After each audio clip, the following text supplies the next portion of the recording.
Hello guys, this is Sandhya and welcome back to my YouTube channel. In this video में बात करने जा रही हूँ जो हमारा कल ईएमआरएस का एग्ज़ाम होने वाला है। वो लैब अटेंडेंट एंड जेएसए का एग्ज़ाम होने वाला है। तो उसमें उस एग्ज़ाम में आप क्या क्या अपनी गलती नहीं करें, जो आगे जितने स्टूडेंट ने अभी चाहे टीजीटी पीजीटी हुआ, चाहे अदर एग्ज़ाम हुए, अकाउंटेंट या प्रिंसिपल पोस्ट हुई, उनमें जो जो गलतियाँ किए हो इस एग्ज़ाम में वो गलती करने से बचिएगा। सबसे पहले मैं बता दूँ कि ये 2 घंटे का पेपर है, 100 नंबर का पेपर है और माइनस मार्किंग 1/3 की है। तो इससे बहुत ही ज़्यादा सावधानी से आप पेपर करिएगा कल का। और बेसिकली इसमें लैंग्वेज सेक्शन का कोई इस तरीके का रोल नहीं है जो हमारा टीजीटी पीजीटी अदर लैंग्वेज में था कि लैंग्वेज आप करेंगे, लैंग्वेज क्वालिफाई होगा तभी जाके आपका लैब अटेंडेंट या हॉस्टल वार्डन का पेपर चेक होना है। तो इसमें ऐसा कोई भी प्रॉब्लम नहीं है, तो आप बेशक अपना लैंग्वेज पूरा करिएगा, ऐसा कोई दिक्कत नहीं है। फर्स्ट ऑफ ऑल मैं बता दूं कि इसमें 2 घंटे है और इसमें क्वांट आनी है, तो क्वांट थोड़ी सी टफ हो जाती है क्योंकि कैलकुलेशन लगती है। अभी जो अकाउंटेंट का पेपर आया था वो मे बी एसएससी लेवल का ही आया था, क्योंकि मैंने थोड़ा बहुत क्वेश्चन देखे हुए थे। तो उसको थोड़ा सा आप चाहे तो पेपर के लास्ट में करिएगा क्योंकि वो टाइम टेकन है। और सबसे बड़ी चीज़ मैं बता दूँ, अगर आपने लैंग्वेज ली हुई है, आपकी रीजनल लैंग्वेज है, तो वो आप पहले करने की कोशिश करिएगा। जितना क्वेश्चन आ रहा है बस उतना ही करिएगा, क्योंकि 1/3 की नेगेटिव मार्किंग है। तो ज़्यादा तुक्का मारने के चक्कर में ना पड़िएगा, क्योंकि आते हुए क्वेश्चन भी गलत हो जाते हैं। जो आपका सही क्वेश्चन रहेगा वो उसके मार्क्स कट सकते हैं। तो आप आईसीटी कर लीजिएगा, आईसीटी ईजी आ रही है। और पूरे ईएमआरएस के जितने भी एग्जाम्स हुए हैं उसमें आईसीटी नॉर्मल ही आ रही है, बहुत टफ नहीं आ रही है। अगर आप एक बार भी कभी पढ़े हुए हों, दूसरी बार आप गो थ्रू कर जाते हैं, रिवीजन कर जाते हैं, तो आईसीटी आप डेफिनेटली कर ले जाएंगे। अगर आपने देखा हुआ है पेपर लास्ट टीजीटी पीजीटी हुआ चाहे प्रिंसिपल पोस्ट का हुआ, तो आईसीटी बहुत ज़्यादा टफ नहीं आ रही है, इजीली इजी आ रही है, इजीली आप कर सकते हैं। तो आईसीटी का ये रहता है कि आपने अगर लैंग्वेज कर लिया, उसके बाद आईसीटी में अगर आपको क्वेश्चन आ रहे हैं तो ठीक है, नहीं आ रहे तो कोई बात नहीं, वहाँ से आगे बढ़ जाइएगा। तीसरी चीज़ जो हमारा जनरल लैंग्वेज है, जनरल लैंग्वेज में भी आपको जितने क्वेश्चन आ रहे हैं उतने ही अटेम्प्ट करिएगा, ज़्यादा आप तुक्का मारने के चक्कर में ना पड़िएगा। और मेरी एक गाइडेंस रहेगी कि आप रीजनिंग के बाद लास्ट में क्वांट करिएगा, क्योंकि रीजनिंग में टाइम थोड़ा ज़्यादा लग सकता है, बेसिकली लगेगा ही लगेगा रीजनिंग, क्योंकि क्वेश्चन लेंदी होते हैं रीजनिंग के। बट क्या होता है कि अगर आपने कर लिया तो आपके नंबर मिल जाएंगे आपको। और क्वांट में थोड़ा सा टाइम टेकन है। मैं भी अभी अकाउंटेंट का जो पेपर हुआ था उसमें ये जो मैथ थी थोड़ी सी टफ आई हुई थी। बट इस पेपर में मुझे नहीं लगता जेएसए या हॉस्टल वार्डन में मैथ टफ आनी है, क्योंकि उसमें कोई ऐसे अकाउंटेंसी का काम नहीं होता है, तो मैथ इतनी ज़्यादा टफ नहीं आएगी। अभी बेसिक बेसिक ही आएगी, क्योंकि फर्स्ट टाइम ही इन्होंने मैथ को इंक्लूड किया है, तो इतना ज़्यादा इसमें पैनिक होने की ज़रूरत नहीं है। आप आराम से जाइएगा।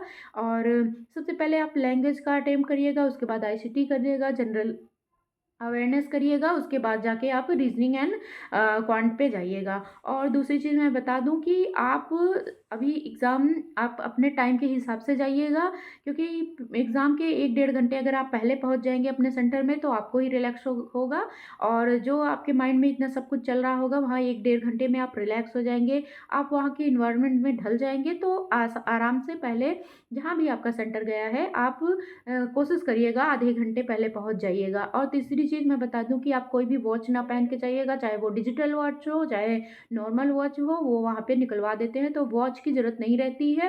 हर क्लास में वॉच लगी रहती है, तो बेसिकली आपको टाइम का कोई प्रॉब्लम नहीं होगा टाइम देखने का। तो वॉच वगैरह पहन के मत जाइएगा। और मिनिमल ज्वेलरीज पहनिएगा, गर्ल्स या तो ना ही पहनिएगा, अगर जितनी भी वुमेन्स हैं या जितनी भी गर्ल्स हैं, क्योंकि ज्वेलरीज भी वो निकलवा देते हैं। तो उससे बेसिकली क्या है कि आप वहाँ पे ना फंस के आप पहले से ही ये सब चीज़ें घर पे रख के जाइएगा, तो वहाँ पे आपको प्रॉब्लम नहीं होगी चेकिंग में। और दूसरी चीज़ मैं बता दूँ कि एडमिट कार्ड आपका चाहे लैब अटेंडेंट का हो चाहे ये आपका जेएसए का हो, दोनों दोनों का एडमिट कार्ड साथ में लेके जाइएगा, क्योंकि ऐसा नहीं है कि एक ही दिन पेपर होने तो एक ही एडमिट कार्ड से हो जाएगा। आप दोनों पेपर लेके जाइए, दोनों एडमिट कार्ड साथ में निकलवा के जाइएगा।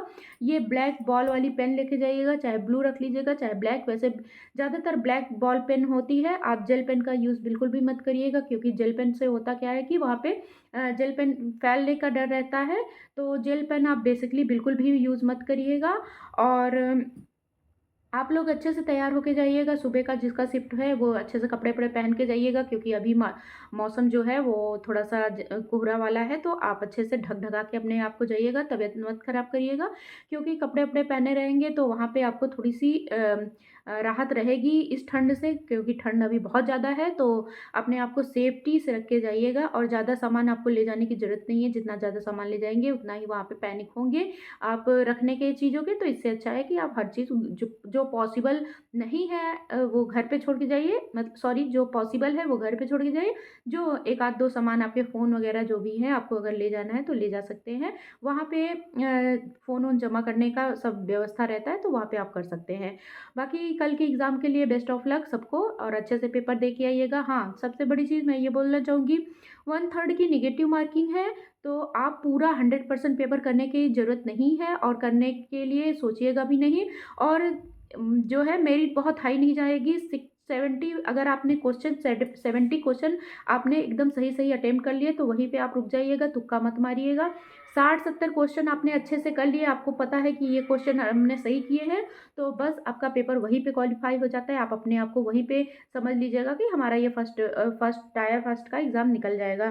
तो 100% पेपर करने के चक्कर में मत जाइएगा, क्योंकि 100% करेंगे तो 100% किसी को भी नहीं आता है। नेगेटिव मार्किंग है तो नेगेटिव मार्किंग से हमें ख़ास तौर से बचना है। बाकी best of luck, good luck, और सब लोग अच्छे से पेपर दे के जाइएगा, आराम से जाइएगा। आज के लिए बस इतना ही, मिलते हैं नेक्स्ट वीडियो में। Thank you for watching this video.